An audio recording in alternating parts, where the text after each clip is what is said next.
अगले 5 बड़े ट्रेड्स कौन, तो यही हम सबसे पहले चर्चा करेंगे। सबसे पहली बात, मतलब नो नॉनसेंस वाली चीज, हार्दिक पांड्या। रियलिस्टिकली अगर हम बात करें, हार्दिक पांड्या, क्विक टेक्स आप दोनों से ही मैं चाहूंगा। हार्दिक पांड्या, आपको फाइनली क्या लग रहा है कि ज्यादा रियलिस्टिक अप्रोच कौन सी होगी हार्दिक को लेकर? अब हार्दिक को लेके देखो, घर वापसी वाली बात तो ऑलरेडी एक बार हो चुकी है ना। मुंबई में जब आए थे तो घर वापसी हो गई थी। अब दूसरा घर उनका क्या, गुजरात, जहां घर वापसी थोड़ी सी मुश्किल लगती है कि अब पता नहीं उस सेटअप में जा पाएंगे नहीं जा पाएंगे। एक फ्रेंचाइजी आप जाने के बाद आप छोड़ के मुंबई में वापस गए थे, बतौर कप्तान थे, सक्सेस दिलाई थी टीम को, एक बार फाइनल जिताया, एक बार फाइनल खिलाया। अब दोबारा उस सेटअप में जा पाएंगे, और जा पाएंगे तो क्या गुजरात मतलब शुभमन गिल को छोड़ के हार्दिक की तरफ एक बार फिर से जाने का सोचेगी, या तो हार्दिक एज प्लेयर जा रहे हो, तो वो वाली बात बनेगी। और कायदे से अगर देखो, एज प्लेयर अगर जा रहे हैं तो गुजरात के रिक्वायरमेंट को फुलफिल करेंगे। उनको नीचे एक बैटर मिल जाएगा, जो आज गुजरात की सबसे बड़ी कमजोरी है कि 1 2 3 के बाद उनके पास नीचे का माला खाली हो जाता है। बट बहुत मुश्किल लग रहा है हार्दिक के लिए, एटलीस्ट मुश्किल लग रहा है। तो मेरी नजर में हार्दिक की घर वापसी तो नहीं हो रही है, किसी नई फ्रेंचाइजी में ही जाएंगे। दीपक भैया, आपको क्या लग रहा है, मतलब राजस्थान वाली बात आप माने क्लियर कि यार ये एक बैटर आपके लिए पॉसिबिलिटी वहां पर हो पाएगी? हार्दिक इन आरआर, और आरआर से आप यशस्वी जायसवाल को वहां पर ट्रेड कर लें?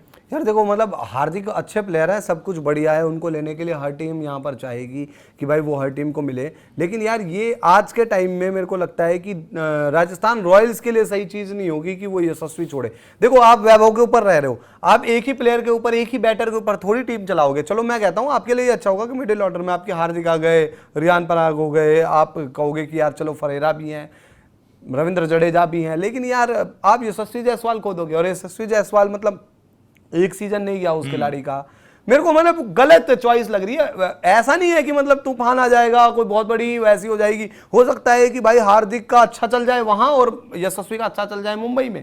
पर राजस्थान के मुताल्लिक ये चीज आज सही नहीं होगी, मेरे को लगता है। हार्दिक को लेकर एक और चर्चा हुई कि भाई एलएसजी में भी मुंबई डिमांड करे, जहां पर नाम आया निकोलस पूरन प्लस मोहसिन, लेकिन मोहसिन को देने के लिए वहां पर वो अनविलिंग है, ऐसा आ रहा था। वरना एलएसजी वाली भी एक आउटसाइड नॉइज ऐसी हुई, वो थोड़ा सा मतलब लगता है कि देखो है रियलिस्टिक, बट शायद हार्दिक यार उस सेटअप में ना जाना चाहे जहां वैसे ही कप्तानों को बड़ा विवाद होता है। केएल के साथ जो हुआ, ऋषभ के साथ जो हुआ, एलएसजी में भी नॉट सेफ फॉर हिम। देखो, मतलब अब उस लिहाज से देखा जाए तो ठीक है, आपकी बात सही है कि एलएसजी में मतलब कप्तानों का ट्रैक रिकॉर्ड बड़ा अच्छा नहीं रहा है। बट एलएसजी वो भी फ्रेंचाइजी है जहां जाने के बाद शायद उनको पूरी तरह से अथॉरिटी दे दी जाए, क्योंकि मतलब मुंबई के साथ तो उन्होंने देख लिया ना भाई, हाथ तो जला लिए ना। वहां कम से कम ये नहीं होगा कि कप्तानी का दूसरा दावेदार है कि जी इसके इर्द गिर्द टीम घूम रही है। वहां ऐसा कोई सेटअप नहीं है, कोई ऐसा प्लेयर नहीं है जिसके मतलब आप कह दो कि वो 6 प्लेयरों का ग्रुप बना के ये बोल दे कि नहीं जी ये तो मेरे प्लेयर है, जो मुंबई इंडियंस में उनको देखने को मिला। तो मेरे लिहाज से लखनऊ ऐसी उनके लिए बुरा ऑप्शन नहीं होगा। बट वही चीज कि वो ट्रेड क्या करना चाहेंगे। निकोलस पूरन को अगर आप दे रहे हो तो कोई बड़ी चीज नहीं है, लखनऊ आराम से हार्दिक के लिए दे सकती है। बट मोहसिन का भी आप अगर ये सोच रहे हो कि भाई मोहसिन आपके लिए, भाई 3 साल हो गए ना, पिछले 3 साल में मोहसिन कितने मैचेस खेले ये बताओ जी। इस सीजन लगा था कि भाई 100% फिट हैं, आके उन्होंने अच्छी गेंदबाजी भी की, बट रेगुलर मैचेस खेले नहीं खेले। यार जसप्रीत बुमराह जिनकी मतलब इंजरी जगजाहिर है, वो 14 के 14 मैच खेल लेते हैं। हार्दिक पांड्या जिनकी इंजरी मतलब हमेशा ही खतरे में ही रहते हैं, टीमें की कब इंजर्ड हो जाए, वो भी अपने लगभग सारे मैच खेल रहे होते हैं। तो ऐसे खिलाड़ियों पे दाव लगाना लखनऊ को भी छोड़ना पड़ेगा। मयंक, मोहसिन, आपके आवेश भी ऊपर नीचे रहते हैं, बट आवेश फिर भी खेल जाते हैं, बट उनकी परफॉर्मेंस इस सीजन नहीं थी।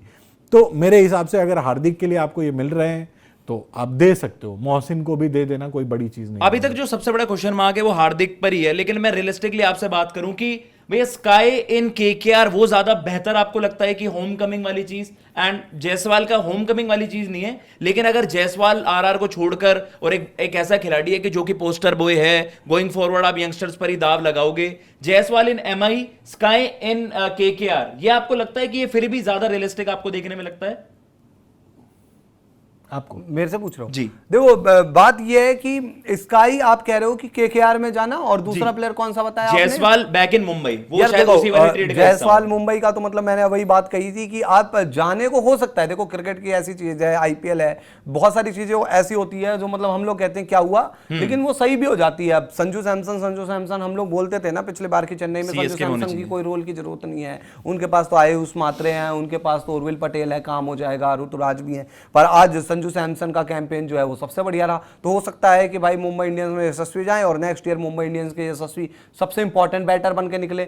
उधर हो सकता है कि राजस्थान में जाएं और राजस्थान में हार्दिक पांड्या उनके इंपॉर्टेंट खिलाड़ी बन जाएं, तो गलत कुछ नहीं है। ये एक मतलब थोड़ा सा बराबरी का सौदा लगता है। पर मेरा पॉइंट बस ये है कि राजस्थान के लिए सही नहीं होगा यशस्वी को छोड़ना। क्या होता है कि आप एक अच्छी टीम बनाते हो, कभी भी आईपीएल की वो फ्रेंचाइजी नहीं जीती है जिसपे एक बड़ा खिलाड़ी हो। एक बड़ा खिलाड़ी विराट कोहली हमेशा रहा है आरसीबी पे। हाँ, बीच में बहुत बड़े खिलाड़ी आए, वहां पर क्रिस गेल भी थे, एबी डिविलियर्स भी थे, पर कुछ अच्छे इंडियन प्लेयर का सेटअप होना ना बहुत अच्छा रहता है। आज अगर आरसीबी जीत रही है, उनके पास इंडियन प्लेयरों का अच्छा सेटअप है। उनकी टीम में बॉलर में देखोगे तो कुणाल पांड्या और फिर भुवी आ जाते हैं, रजत पाटीदार जैसा एक बैटर जो बहुत इंपॉर्टेंट रोल निभाता है विराट के अलावा भाई टीम में, एक इंडियन प्लेयर, तो वो बहुत मैटर करता है। विदेशी तो पिछले साल था ही, इस साल टीम डेविड वगैरह भी थे। लेकिन बात यह है कि जो आप स्काई की बात कर रहे हो, तो मेरे को ये लगता है कि कोई मतलब हड़बड़ी नहीं करनी चाहिए ना यशस्वी को लेकर, राजस्थान को करनी नहीं चाहिए हड़बड़ी।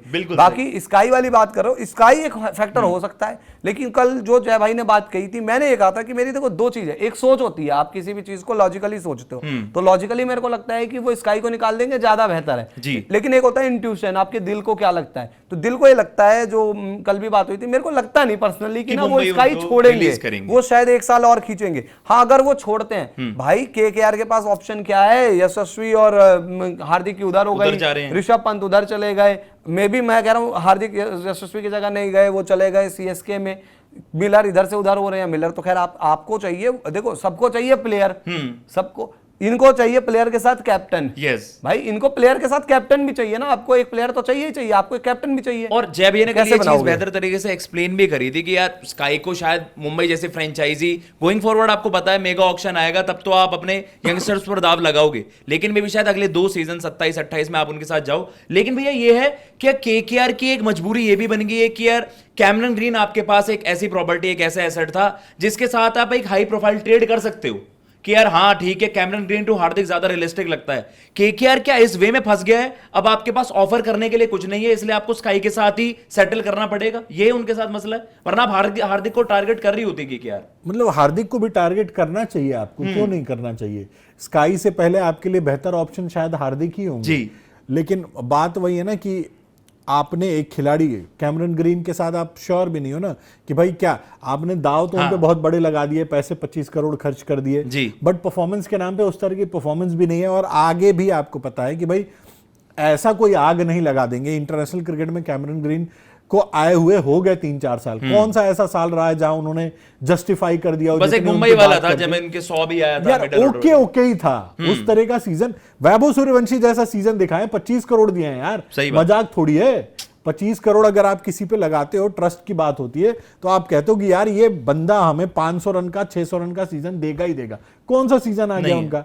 वो वही है कि कंट्रीब्यूशन वाले सीजन है उनके, अकेले दम पे। अगर 25 करोड़ किसी खिलाड़ी पे लगा रहे हो तो आप ये उम्मीद करते हो ये अकेले दम पे मुझे 3-4 मैच निकाल के देगा। कौन सा मैच दिया उन्होंने? सही बात है। और उनकी अवेलेबिलिटी का मसला भैया, अवेलेबिलिटी का भी पंगा है, इंजरी का भी पंगा है, कभी बॉल डालेंगे कभी नहीं डालेंगे, बैटिंग करेंगे किस तरह की फॉर्म में होगी। मैंने तो नहीं देखा हाल फिलहाल में उनसे किसी भी फॉर्मेट में बहुत ज्यादा आग लगाते हुए। सही बात।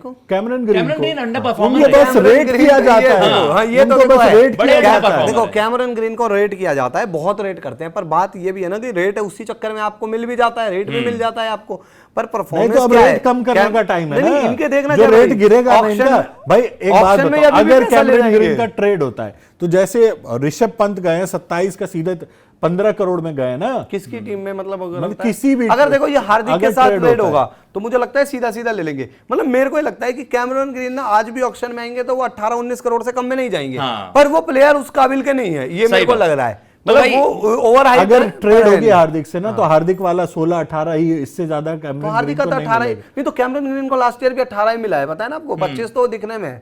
वो मार्केट प्राइस था ना कुछ कैप कि भाई जो मेगा ऑक्शन में होता है और मिनी ऑक्शन में प्लेयर आते हैं स्मार्ट बनकर और फिर सोचते हैं ज्यादा पैसे ले ले तो उनको हम 18 करोड़ की रकम देंगे, तो भाई कैमरन ग्रीन को मिले 18 ही करोड़ है, तो 18 करोड़ में। और आज वैसे आप किसी भी ऑक्शन में उतारोगे कैमरन ग्रीन कहना चाहिए भाई एक ऑस्ट्रेलियन प्लेयर, ऊपर से फिर अब इंपैक्ट प्लेयर खत्म हो जाएगा तो उस चक्कर में ऑलराउंडर की और मांग रहेगी तो वो पैसा पीट देंगे। तो भाई ये कुछ हाई प्रोफाइल ट्रेड्स हैं, 3 नाम नोटेबली जो हम चर्चा कर भी रहे हैं, हार्दिक, जायसवाल, ये वन वे ट्रेड भी हो सकते हैं, प्लेयर टू प्लेयर स्वैप भी हो सकता है, इस तरीके से चर्चा हो रही है। स्काई का बड़ी चर्चा हो रही है कि स्काई इन केकेआर, क्योंकि शायद केकेआर के पास अभी ऑफर करने के लिए कुछ नहीं है। एडिशनली इसमें 2 नाम मैं और लूं, डेविड मिलर की शायद चर्चा हो कि यार बैक टू जीटी को एक मिडिल ऑर्डर में स्ट्रॉन्ग बैटर आपको चाहिए, जो शायद इस बार वो उनको कॉस भी कर गया टाइटल, वरना भी एक अच्छी टीम लग रही थी। दुबे वाला जो मसला है, सीएसके अभी अनविलिंग है, दुबे, खलील अहमद, बहुत सारी सीएसके की तरफ से चर्चा हुई है। तो ये 4 से 5 टॉप ट्रेड्स हैं जो गोइंग फॉरवर्ड आपकी उनकी चर्चा ज्यादा और बढ़ेगी, मे बी आपको मेटरलाइज होते हुए भी नजर आए। आप भी कमेंट बॉक्स में बताइए आपको सबसे रियलिस्टिक चांसेस किसके कहां पर लगते हैं और इससे कौन सी रिस्पेक्टिव फ्रेंचाइजी को सबसे ज्यादा फायदा होगा। हार्दिक किस फ्रेंचाइजी में सबसे ज्यादा सॉलिड नजर आएंगे, या स्काई कहां बनते हैं, जायसवाल को किस फ्रेंचाइजी में होना चाहिए। कमेंट बॉक्स में आप अपनी राय दीजिएगा।